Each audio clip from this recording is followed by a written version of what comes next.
Dan salam sejahtera dan ulasan saya berkenaan dengan kenyataan media yang dikeluarkan oleh Tun apabila mengkritik pentadbiran 100 hari Datuk Seri Anwar Ibrahim, yang mana kenyataan media itu beliau mengatakan bahawa Anwar buat kenyataan setiap hari, keadaan masih sama.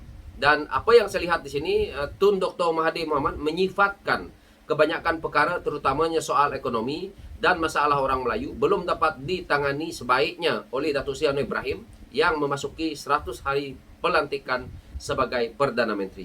Dan di sini juga Tun menyifatkan kebanyakan janji yang dibuat oleh Anwar sebelum ini belum juga ditunaikan.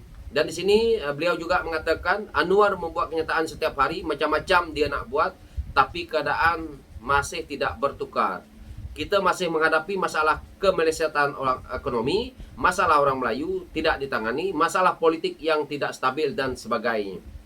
Jadi daripada kenyataan yang dikeluarkan Datuk Seri Tun ini kepada Datuk Seri Anwar Ibrahim apabila beliau menyentuh tentang isu ekonomi. Okey, isu ekonomi ini kita lihat daripada zaman Tun itu sendiri menjadi Perdana Menteri keempat. Beliau menjadi Perdana Menteri pun sebenarnya kita sudah ada masalah ekonomi. Kenapa saya kata seperti itu? Kerana di waktu itu Tun menjadi Perdana Menteri tetapi hutang negara meningkat setiap tahun. Jadi di situ sudah kita jelas nampak. Dan kita tahu waktu itu Tun berselindung di sebalik politik yang boleh kita katakan kuku besi apabila menekan lawan politik mereka seperti mana Datuk Seri Anwar Ibrahim disumbat ke dalam penjara.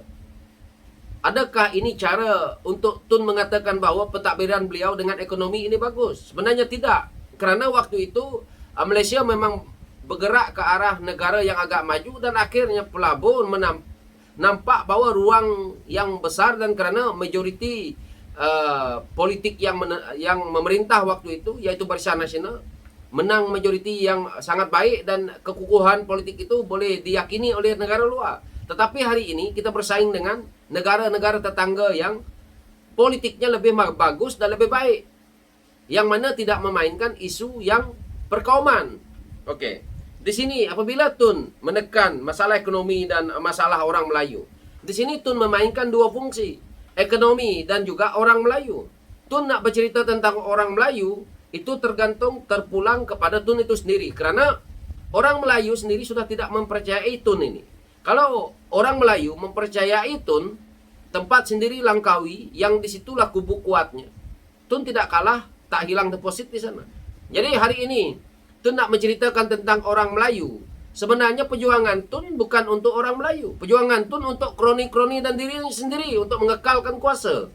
Kalau Tun memperjuangkan orang Melayu sewaktu menjadi Perdana Menteri keempat, saya rasa hari ini Melayu tidak dilanda masalah. Melayu tidak ada isu masalah yang dikatakan sebagai masalah orang Melayu. Itu pada saya. Tun hanya mementingkan orang Melayu. Itu tidak masalah kerana mungkin Tun adalah orang Melayu, tetapi Tun lebih parah menganaktirikan orang Sabah dan Sarawak, sedangkan Malaysia ini terbentuk daripada MA63. Ini mengecewakan kami anak Sabah Sarawak. Sedikit pun tidak membantu di situ. Jadi Tun memerintah dengan kuku besinya apabila nak kekalkan kuasa dijual orang Melayu. Yang memecahkan orang Melayu siapa? Tun sendiri. Tun keluar daripada UMNO, tubuhkan Bersatu. Lepas keluar daripada Bersatu, tubuhkan Pejuang. Keluar daripada Pejuang, masuk lagi parti lain. So, berapa banyak dah Tun pecahkan orang Melayu? Daripada parti UMNO Tun keluar, pergi masuk buat Bersatu ini tadi. Tun sudah pecahkan orang Melayu. Yang mana sekarang ini?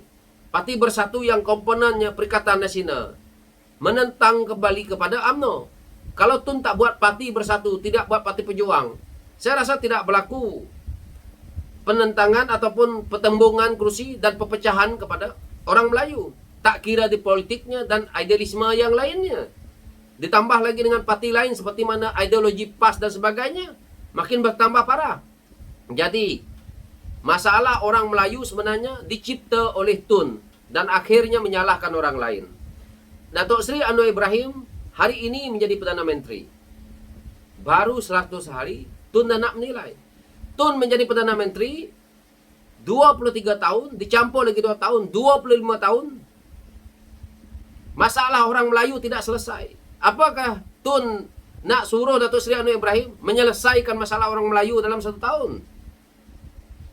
Saya rasa manusia yang ada berfikir, dia tidak akan memikirkan bahawa Datuk Seri Anwar Ibrahim boleh menyelesaikan masalah orang Melayu dalam 100 hari pentadbiran. Jadi Tun ni mungkin dah nyanyok, yang mana dia mempersoalkan janji Datuk Seri Anwar Ibrahim. Datuk Seri Anwar Ibrahim banyak janji pun dalam 100 hari tak boleh buat. Okey lah, saya katakan kepada Tun lah, dan kroni-kroni Tun lah, dan mereka-mereka yang menyokong Tun ni lah, dengar baik-baik. Kalau apabila lepas ini SPRIM menyiasat semua kroni Tun dan Tun sendiri, itu adalah satu daripada janji Anwar. Jangan kata Datuk Seri Anwar Ibrahim bermain politik ataupun ada agenda dendam. Kerana agenda Datuk Seri Anwar Ibrahim adalah untuk menghapuskan rasuah ini habis-habisan. Jadi kalau Tun dan keluarga Tun dan juga suku Sakat, yang mana juga kroni-kroni Tun disiasat, jangan marah. Kerana itu adalah janji Datuk Seri Anwar Ibrahim. Ini adalah sebahagian daripada janjinya. Dan kroni-kroni Tun, contohnya sepertinya Tun Daim. Lepas ini, walaon di seluar sana, kalau kroni seperti ini disiasat, jangan marah. Sebab kamu orang di luar sana ingin Datuk Seri Anwar Ibrahim menunaikan janjinya.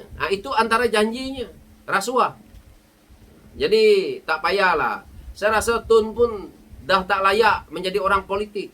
Di negara mana pun orang dah umur 97 tahun duduk baik-baik pencen. Apalagi Tun mau. Hari ini Tun nak bercerita tentang masalah orang Melayu. Maaf cakaplah, bukan saja Melayu, kaum lain pun sampai kiamat masalahnya tidak akan habis. Kalau Tun nak mengatakan bahawa kaum Melayu disisih, semua pemimpin yang ada dalam negara Malaysia ini adalah orang Melayu. 80% orang Melayu pemimpin dalam negara Malaysia ini. Jadi siapa yang bersalah? Bukan Datuk Seri Anwar Ibrahim yang ada hari ini. Masalah itu pada saya setiap kaum. Kita lihatlah masalah contohnya di negara lain. Saya ambil contoh paling dekat adalah tetangga kita, Indonesia. Indonesia dikuasai oleh orang Jawa. Masalah orang Jawa tidak selesai juga sampai hari ini. Itulah masalahnya juga di Malaysia. Jadi di Malaysia ni, kalau Tun nak cerita tentang masalah orang Melayu, kaum lain juga banyak masalah. Jadi tidak akan selesai. Kemiskinan tidak akan selesai. Kita juga tidak boleh menyelesaikan isu-isu yang begitu tak masuk akal. Jadi Tun hari ini bercerita tentang masalah orang Melayu untuk nak menjatuhkan Datuk Seri Anwar Ibrahim dengan agenda kotor. Baik Tun berehat, tidak perlu lagi memainkan peranan dalam politik. Kerana Tun kalau tak ada nanti pun orang lain boleh mentadbir negara ini. Saya yakin bukan hanya Tun dan bukan juga hanya sebahagian daripada kroni-kroni Tun yang boleh membentuk Malaysia ini. So itu keyakinan saya dan ini pencerahan saya. Sekian, terima kasih.